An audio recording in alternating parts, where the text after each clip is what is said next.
Yo, what's up? It's a boy OTD boy. Samahan nyo kami mag-rides. Let's go! So, bago nga kami umalis, kumain muna kami dito ng pansit. Nagkayaan na magluto. Luto nga ni Boss Kenneth to. Ngayon, kakatapos lang gumawa ng mga motor. Inayos muna, chinek, maintenance para walang aberya pag nag-rides. Yun, so umalis nga kami mga bandang alas 3 na, madaling araw. So, 5 motor kami dito, 10 kami lahat. Bawat isa may angkas sa amin dito. Pahinga saglit para mag-almusal. So, after namin mag-almusal, binakbakan na namin to. Di na kami huminto para tuloy-tuloy na yung biyahe namin kasi pupunta tayo ng Infanta. Kitang-kita nyo naman yung dinadaanan namin. Sobrang kapal ng hamog. Sobrang lamig na ito.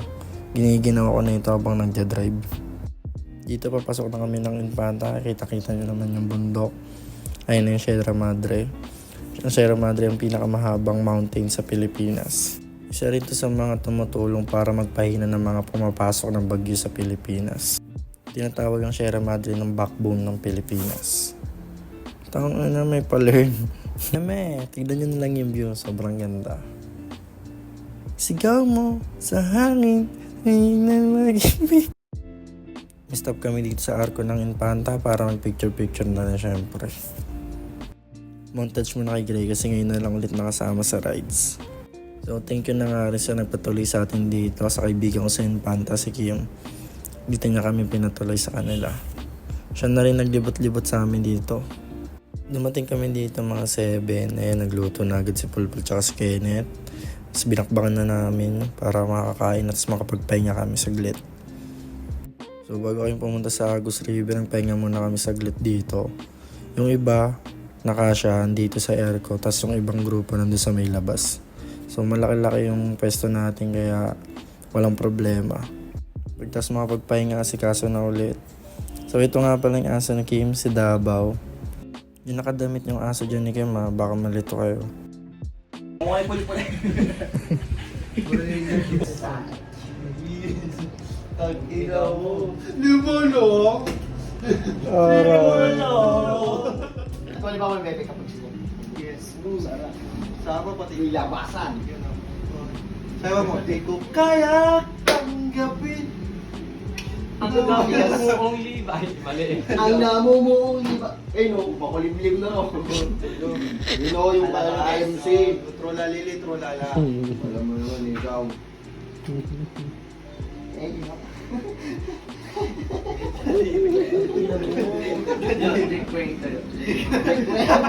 Ay na! Yung kahoy! Yung kahoy! Yung kahoy! Virgin!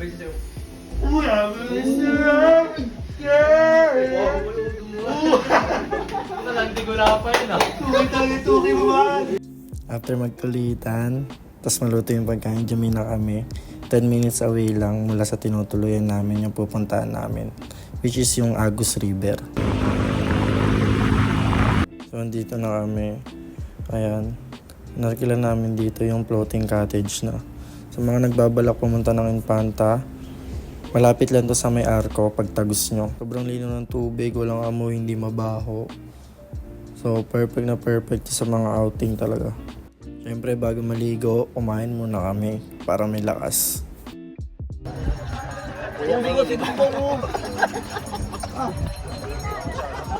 Pagtanggol mo naman ako doon. Azar! Yo! Soul dito ba? Ay, gago may rainbow oh!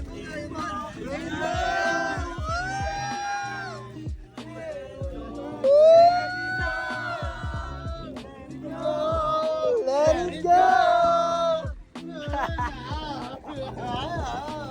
Si Maui! Let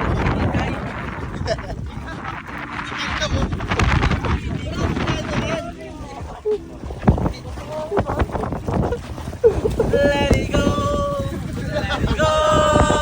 Quiero ir back, let it go! Let it go!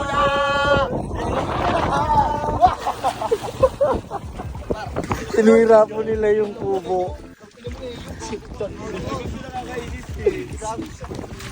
Sabihin niya po. Sinira yung kubo. Sumuglit nga lang kami dito. Mga bandang alas 4, umalis na kami tapos puntang palengke para makabili ng ulamin namin mamayang gabi. Medyo malayo nga pala yung palengke mula sa amin dito, mga 20 minutes away. So mahaba yung biyahe namin. Yan pagdating, nasikaso na agad ni Boss Pulpul tsaka ni Boss Kenneth yung pagkain namin. Yung iba, papahinga na kasi mga pagod. Nga pala yung labas ng tapat namin.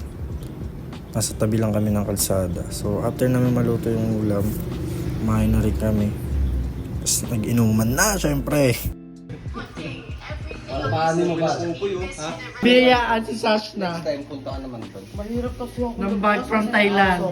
1 week in Thailand. Nia. Diya. May ano pa lang ang kaso. Sobrang marami may stay yun. Siyempre pag maaga ka natulog sa inuman, mapagtitripan ka talaga par. Aray ko, lagot tayo dyan. Diba? Ayaw matulog. Ayaw mo nagiinom. Ayan, kitang-kita nyo naman si Nampal.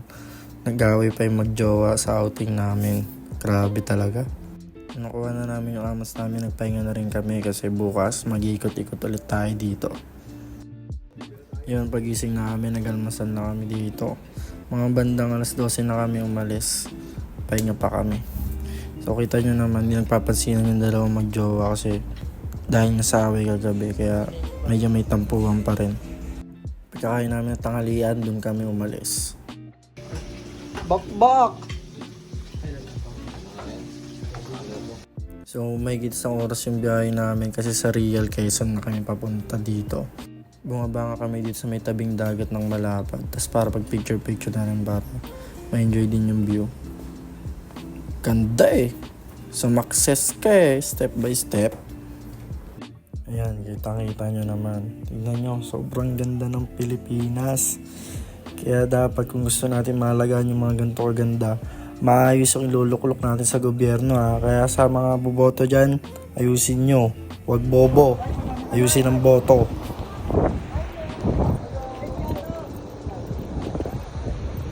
Malapad, Quezon. So dito nga pinuntahan namin dito is yung Balabag Falls. Timing, walang tubig yung falls. Pero wala tayong magagawa, ganun talaga. Sinulit pa rin namin. Pero sumaglit lang kami dito, siguro mga 20 minutes. Tapos naghanap kami ulit ng ibang paliliguan.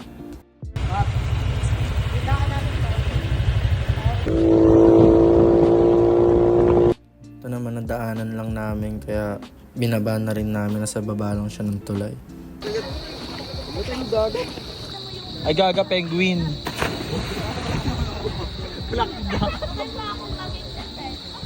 Pwede. Bahay mo dyan eh, sa gitna eh. Di nga rin kami tumagal dito kasi nga malalim siya, hindi siya pwede sa mga hindi marunong lumangoy. So mas sinadjust yung tropa ko, malapit din dito. Kaya sabi namin, sige G, puntahan na natin yan. Kaya umalis na kami agad dun. So 5 minutes lakaran mula dun sa pinarkingan namin. May entrance dito, 1,000 piso, pero yung cottage nila libre na. At yun, nakahanap na nga kami ng perfect spot namin dito, G. Sobrang solid. So wala kaming kaagaw, halos kami lang yung tao dito. Sobrang lilaw ng tubig, malinis. Worth it yung mga biyahe namin kasi tingnan mo naman. Enjoy na enjoy lahat, kahit yung mga hindi marunong lumangoy, nakakaligo ng maayos. Mga bandang alas 4 bumuhos na kami kasi medyo malayo ito sa tinutuluyan namin. So wala pa kaming ulam, mamalengke pa. Kaya Gina. Tapos nga yung mamalengke, ayan, nasikaso na agad ni Boss Pulpul tsaka ni Boss Kenneth. Ayan, pagkain namin, iniyaw na pusit, adobo, bangus. Solid na solid. Sausawan. Masarap. Ito na yo. Tapos yun, binakbakan na namin to. After namin kumain, minom lang kami ng saglit. Tapos natulog na kami. Kasi 2 araw na kami dito, kailangan na namin umuwi. Dapat talaga 1 araw lang pero bitin, kaya nag2 araw kami dito. So yung kinaumagahan, prepare namin, tapos bumiyahin na kami. Stop kami saglit dito para mag-picture syempre. Ito mo naman gaano kaganda to. Bandang Antipolo na kami, kumain lang kami saglit, tapos nagkanya-kanyang uwian na kami. Yun lang, peace!